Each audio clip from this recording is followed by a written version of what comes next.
This program is made possible by 46% of non-retirees believe they can't afford to retire. American Senior Benefits agents help retirees find solutions aiding your journey to retirement and financial security. More at wichita.americanseniorbenefits.com. Moving can be stressful. Whether your move is local or long distance, 2 Men in a Truck can help. More at 2men.com. Are you a wartime veteran ages 73 to 85? Did you know there are new rules that may affect your pension? Don't lose out on benefits you deserve. Our team serves you because you served us. Contact Long-Term Care for Veterans today.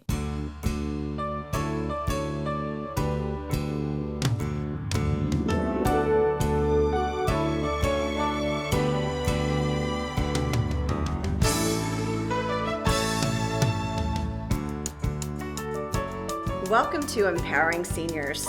I'm your host, Katherine Ambrose. Today we're in for a treat because you're going to get to meet some of the attendees that come to Botanica to the Empowered Senior Seminar Series. And we kicked off 2020 by talking about the future, how to focus and figure out what it is we want in our lives and how to get it. We talked about some of the content in the book, The One Thing, and a focusing question, what can we do? What's one thing that we can do that will make everything in our life easier or perhaps unnecessary? We also did an activity, promise cards, where we talked about making a promise to yourself, your loved ones, or your community that might make a difference for you this year. So promises made, promises kept, and it says, because I said I would. And for Promises Kept for You, we're going to hear what some of our attendees had to say about today. I retired in April, and shortly thereafter, my wife and I started coming to these empowerment seminars. A lot of good information, to the point where I always take 2 or 3 pages of notes, find out new things. So what I loved about today is that I honestly, even though we're in that second act, I felt that they were talking to me. We need to focus on the next place we're going to, not what we're leaving behind, but what we're going to do in the future. And I think the whole seminar is about that. The whole series is about. And the truth is that it's not easy, but the idea is to make it easier. I just love the fact that she talked about learning to live long time and how we can move forward and be finished and have that polish as we go on our journey, and it's a little different in the second and third phase of life. I would like to say that these classes or seminars are very helpful to the people, probably of all ages, but it could definitely help us senior citizens. I only wish that I would have known about this place when my mother was a senior. I had no idea there were so many resources in the community. We've only been coming for a few months, but we've learned so much, and we just appreciate all the enthusiasm and inspiration that Katherine brings to this. I have loved it. I have learned so much, and I encourage every senior to go to it. I love Empowering Seniors. It's just awesome. The panel is great. I learn something every single month that we come. It's exciting. I think we're certainly less inhibited when we're among our peers. I taught public school for 9 years, and one thing that we always found out is that if we had people in a group of their peers, they were more likely to ask the hard questions and not to be as embarrassed. So being in a group of people who are seniors as well, I think people just feel more free to just say, hey, this is happening to me. Also, they may not know that they have a question. Somebody else is going to ask something that they had no idea that we needed to know. We need to move. The more you move, I always say the more you move, the more you can.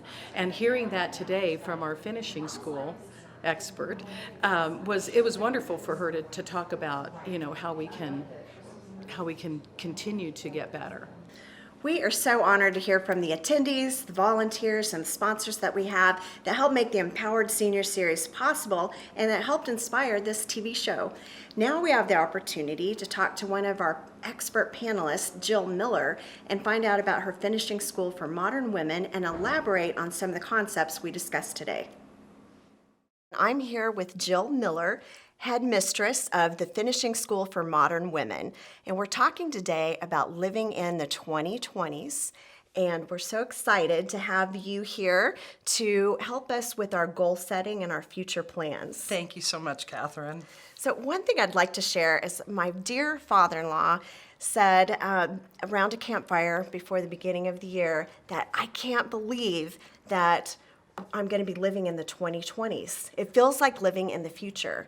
And so it's very exciting, and we very much want to be forward thinking. So we're looking to you for some guidance on Awesome. that. All right. So Jill, tell us a little bit about your school. Well, I started the Finishing School for Modern Women in September of 2015. I had been doing business consulting for 15 years, and I decided that what I really wanted to do was help people get out of their own way.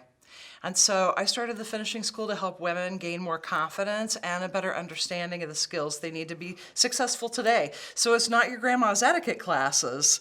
It's more about empowerment and how to build our confidence and what skills we need to continue to work on. So I love that concept of getting in our own way. So speak to that a little bit more about what exactly that might mean. Well, I found in doing business consulting that the biggest problem that people have as business owners is getting in their own way. And what I mean by that is it's not that they sabotage themselves, but that there are things that stand in their way of being successful that have to do with how they're coping with things. And so if we can use the skills and we can learn how to cope with these things, then it's going to make things a lot easier. We, yesterday, thank you for being on our panel at Botanica. We did our Empowered Senior Series kickoff. That was so much fun. Thank you. And after you left yesterday, we spoke to several of the seminar attendees, and we actually have a question from one. Okay. Hey, Jill, I think we were talking about being in the third act. So we feel like we're stuck. We feel like I'm already where I'm at. I'm already who I am. Is there really a way that I can change that or make that better? Mary, that's a really great question and not an easy one to answer. In the seminar, just to catch everybody up, we talked about 10 signs that it's time to make a change. And so when you are confronted with that, when you do know it's time to make a change, we do feel really stuck. And getting unstuck sometimes is not easy, but I think one of the first things to do is to set goals. If you're stuck, how do you want to get unstuck? I think one of the most important things to realize is if you don't like your life, you can change it. And one of the ways that I do that when I'm stuck is I talk to people. I talk to my friends. I have kind of an informal advisory group of friends that I call whenever I'm trying to make hard decisions or whenever I'm stuck and don't know what to do. And I bring them together and we talk about it. So it really helps me to talk to other people when I'm stuck. Just to process out loud, what if someone says, I really don't have any friends or close friends? What would you suggest? I think you can do some research as well. Go online and ask the internet the question of what you're stuck with, what you'd ask your friends. And I think sometimes that can give you answers. But I also suggest if you're really stuck, that maybe it's time to see somebody. Maybe it's time to talk to a professional. And those people are really going to help you get unstuck. Yeah. Whether it's a life coach or a therapist or a minister or whatever resonates with you, whoever you can trust. I think that sometimes it feels like we don't have people, but we really do. That's such a good point. And people can always reach out for a free consult with you or I, and we may be able to point them in the right direction. Yeah. And so what are the other ways to get unstuck? Take classes. Take classes and learn new things, especially in what you're stuck in or what you're interested in. If you're really, really stuck and you don't even know where or how you're stuck, look online for some different exercises about getting unstuck. I have one that I use in the class that I teach on embracing, this is for the Own Your Power class that I teach this. Okay. And in this class we talk about how do you know what you want until you know what you want. And so I have a little questionnaire that has questions like, make a list of everything you love about life. Who do you love most in your life and why? What are the qualities that really make you sparkle when you see them? And that helps you understand what your passions are. And sometimes by doing a little bit of self-exploration, it can really help to give you a better understanding of where you're stuck and how to get unstuck. That might be a fun thing to journal about, your favorite things and people that you love or people that you have loved. Yep. I think that would be nice. Yep. That might help kind of uplift. I think that writing it out is very, very helpful. I know it is for me, and it doesn't matter, I don't think, if you feel that you're a writer, because it's not that you are going to put this forth for publishing or share it with anybody else at all. It's just you getting your words out. And I think it doesn't even have to be spelled right or use the right grammar. Just stream of consciousness, start writing, and it's really amazing when you start being introspective like that, how deep that will go for you. Absolutely. And I think, too, sometimes you might be surprised what you write. Yes. And I find sometimes I'll say something out loud and surprise myself. And I think, oh, I guess I have an opinion about that. Yes, I yes. just blurted it out. Yep. So you have to listen to yourself a little bit sometimes, as long as it's positive. Well, and I think that's why intuition is so important, that we really know all the answers already in our head. We just have to listen to that intuition and learn to tune into that. I know, but we all have it. I grabbed Stacia Foley, another of our expert panelists from our goal setting and living in the 2020s panel. And I loved your comment about being present. We'd love to hear from your perspective a little bit more on this discussion that we're having. One of the things that I do try to do on a daily basis is try to stay present and in the now, and that is very difficult. Sometimes we have life things that happen. We have death in the family. We have work things that come up. We have just personal things in life that happen to us that throw us for a loop. And it's oftentimes really hard to stay focused in what's happening right now.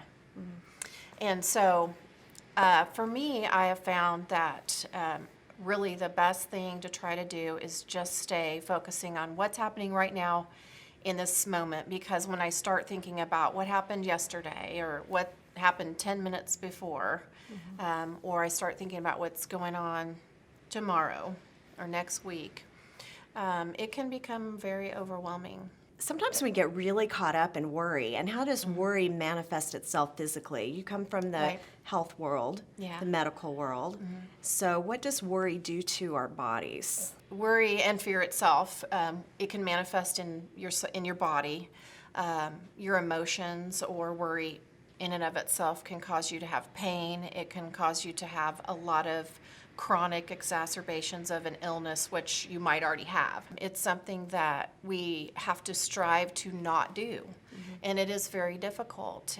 So when I find myself worrying, which as I said, I think we all sometimes just have this little person that's tapping on our shoulder and saying, worry about that. You just have to figure out, okay, is that something that is really pertinent? Is that something that I really need to be worrying about? And is that something that I need to be present about right now? No, it's not, because the majority of the time it is going to cause me more stress. I'm either going to get sick about it. It's going to cause my health problems, and it's not worth it. Controlling how we think and how we talk to ourselves is really essential. And when we have that little voice sitting there, just flip him off. Yeah. Well, don't flip him off. That came out wrong. But you know what I'm trying to say. Yeah. But yeah, I mean, I think when we do our internal talk, it's very important, because a lot of times we're conflicted with ourselves. And when we're conflicted with ourselves, we're going to be conflicted with other people. And so when that person's tapping on your shoulder, just knock him off of there. That's a better word to say. Stacia, those are fantastic insights and tips that we can all use. Thank you so much for adding to this conversation. You're very welcome. Meet Susanna Matthews. She's a social coach and relationship expert. Thank you, Susanna, for popping in and adding to our conversation today. Thank you, Catherine. It's my pleasure. Give us a couple of your best tips for improving or expanding your relationships. Well, I'll tell you, when I work with clients, one of the first things we talk about is I use the word mindset. And sometimes that's a new or unfamiliar term to people, but it really has to do with how you look at the world, your attitude, and kind of how you show up in the world. And so if a person can adopt a mindset that just sort of allows their energy to be open and warm and welcoming, then they're just setting themselves up for success. And it's less about where do I go and what do I do. That's really putting the cart ahead of the horse. It's about adopting that mindset that's going to facilitate those new connections. And so one of the things that sometimes I'll say is, all right, instead of thinking about what does the other person have to offer me, the what's in it for me question, think about what do you have to offer them, and how can you just kind of show up and make them smile or make their day or be of service to them in some way. Because if you can make someone else feel special and listen to them and ask them questions, they're building rapport with you. Absolutely. They're investing in you, and that's how you can really kind of open up some dialogue. That's how it all starts. And bond a little. Now, every single one of us, we're all unique human beings. We all have what I call assets, which are the qualities that attract other people to us and magnetize them to us. And we all have liabilities, and those are the faults and the flaws that we just naturally have as humans. So I know that on the one hand, maybe I'm a fun and interesting person and people like to talk to me. On the other hand, I probably have some really annoying traits as well that could drive a person crazy over time. So we talk about how to sort of capitalize on those assets and lead with that best foot forward, and how to mitigate those liabilities, or at least be honest and realistic about what they are. Because like I said, every one of us is kind of a mixed bag, and at a certain point in life, you are who you are. And so really knowing kind of how to show up, being authentic to all of that is important. I think too that some of it's our body language and our what I call facials from being a dance mom years ago, our facials. What can you share with us about maybe facial expressions? That's a really timely question. So I do have a background in acting and modeling, and I'm actually working with a client right now who's looking for some coaching to prepare himself for job interviews, because he knows that his facial expression and his body language are what's really going to seal the deal. It's not just what's on that resume, because 20 other people they're interviewing have the same experience and same background. It's, do they like me, and will I fit in here? Can I be part of the culture? So yeah, oftentimes we're not aware of what we're projecting in terms of our body language and facial expression. And so just thinking about, as you're doing your regular routine things, thinking about what's that resting face that I'm wearing right now. And just take a deep breath, and as you take that breath, just let your corners of your mouth lift up a little bit and sort of ebb into a little bit of a smile. You can train yourself with a lot of those little activities to have a more positive, warm, friendly, resting expression. And that's probably very important around your family. Yes. that are very tuned in to your facial expressions. Sometimes the people we're closest to are the people we are the worst around, just because of familiarity, and they're there every day and they have to love me anyway because I make them dinner or whatever. And maybe those are the people you can kind of rekindle some warmth in the relationship with by making that extra effort, like you said. I think especially if maybe they're tapping into lifelong education and trying to make some improvements and set some goals. Yeah, people do pick up on that. They may not talk about it. They may not call you on it, but kids, partners, everyone does pick up on that vibration that you carry. Well, thank you very much for sharing those timely tips. I hope to be back and share some more another time. We would love to have you. Thank you, Catherine. Thank you. We are talking today about living in the 2020s. And so share with us a little bit about changing perspectives. I have a class that we do at the finishing school called Embracing Change, because change is going to be inevitable. And I believe that the more we can lead that change, the happier we are, and the more things are in our control. Of course, this isn't always going to be in our control, but I think that we need to look at change a little bit differently instead of coping or dreading change. I think that the more we can embrace it and lead it, then the more we can work things out the way we want them to be. Well, sometimes change is very hard to take. It is. It can really, just knock you off your feet, really. Yep. And I've been there, And I think probably everyone in our audience has been there at some point. Yeah. I think if we can look at change as more of a crossroads of now I get to make a choice, do I go this way or this way? And if you look at that, that's really an exciting place to be, because now this is in your control, and you can decide, how do I want to move forward to make my life the best possible life I can have? So I look at it as an exciting time. Well, I think that's a healthy way to look at it, because Well, that's how we embrace it. and to have some belief that it can be exciting, because sometimes you think this is the end of everything. I'm just going to just lock myself in the house and just stay put, and I guess this is my life now. And it's hard to imagine sometimes a new future. I know when I myself personally are in those situations, I think about how I've been in those situations in the past, and that everything is always worked out. Absolutely. In the end, in the long run. So I truly believe that everything will work out. I love that saying that it's not over until the fat lady sings. And if it's not working out, then she hasn't sang yet. You have another saying. I think it's one of your mantras for the finishing school. Can you share that with us? Sure. I have a lot of people that come up to me because I've named it the finishing school. I maybe didn't do myself any favors doing that, because people think it's going to be etiquette. So people will tell me, oh, I'm already finished. And I don't believe we're ever finished. And that's why one of my phrases with the finishing school is not because we need finishing, but because we're never finished.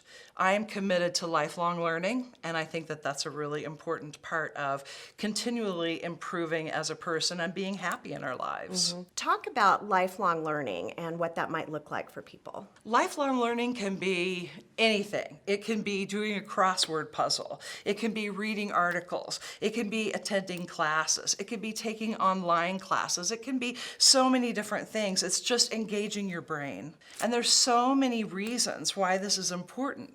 Part of it is because if we don't use it, we lose it. And so the more we work on learning and using our brains, the more our cognitive abilities stay up to date. I love sitting in a class or having an engaging conversation or reading, because I find that I'm absorbing the material, but also my brain starts talking to me and inspires me, and it's a way of trying to figure out what it is you might want to do. And at the beginning of the year, that's traditionally the time to think about goals, to reflect on the last year and think about goals. And so here we are going into not only a new year, but a new decade. And so what are some of your tips for finishing school students on setting goals? Well, I think for everybody, I teach entrepreneurship in the arts at Wichita State, and every semester I start the semester by teaching them SMART goals. SMART goals are just a way to set goals that makes it specific, measurable, attainable, relevant, and time-bound. And using all of those considerations in setting goals makes it so that people actually achieve those goals. So I teach that on the first day of class. I have them write goals, and then on their final, I have them tell me, how did you do towards your goal? And so many of them have never set goals before, and they're just astounded that the things that they wanted to accomplish, they either did or found that the goal wasn't right for them and changed it. So I find, and I teach it in a lot of finishing school classes too, that SMART goals are a really great way to set goals that are actually achievable.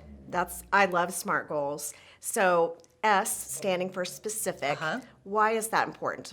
How specific should it be?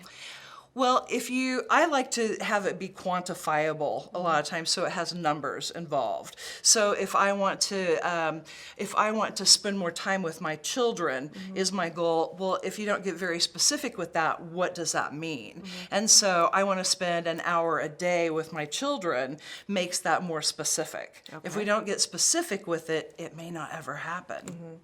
And then you have something to measure. Yes. And so that was the hour a day. Okay, so measurable, and then what's the next letter? Mine is, for me, I choose attainable. Is it realistic? Is it something that can actually be done? Okay. And then for me, then R means relevant. And some people it's realistic, it varies. But for me, relevant means, do I really want this? I did a class one time for a salon in Salina, and I did goal setting with them, and one of the stylists said, I want to lose weight. Okay, so she wanted to lose 10 pounds. She wanted to do that in 2 months. It was all it was specific, it was measurable, it was attainable. And then I asked her, is this something you really want to do? And she said, no. I said, good, then you're not going to do it, and let's move on to a different goal. That's awesome. So it has to be something, you have to see what's in it for you. And then one last thing on the SMART goals. That's time sensitive, time bound. What is your T word? Time bound. Time bound. So you have to have a deadline. If you don't have a deadline, you'll never do it. Okay. Well, that's. I know I won't. I'm so glad you shared that. That's awesome. And I know you have some notes here. What were some of the other things that you were wanting to share with the audience? Well, we talked a little bit yesterday in the panel about how important lifelong learning is. And I think that it's something that I've chosen in my life to always be working on. But I think that there are big reasons for that besides improving cognition. I believe also that it helps us form social connections.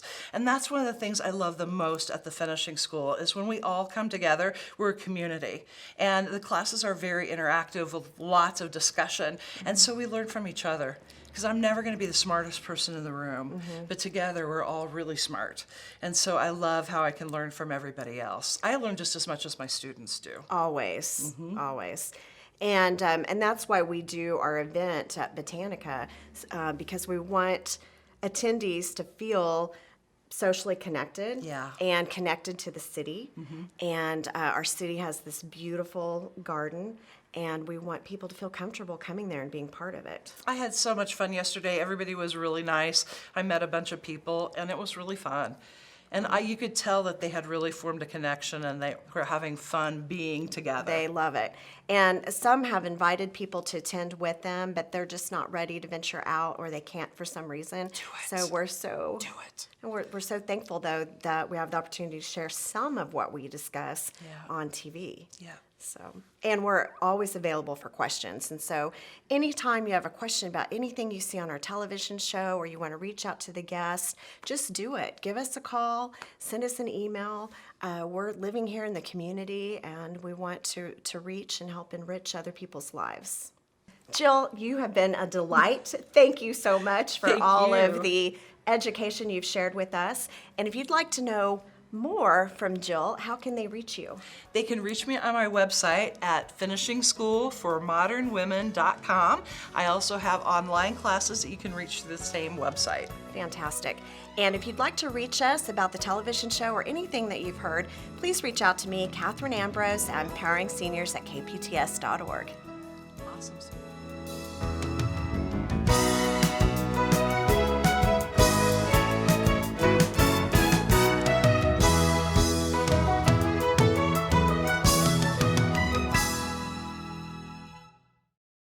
This program is made possible by 46% of non-retirees believe they can't afford to retire. American Senior Benefits agents help retirees find solutions aiding your journey to retirement and financial security. More at wichita.americanseniorbenefits.com. Moving can be stressful.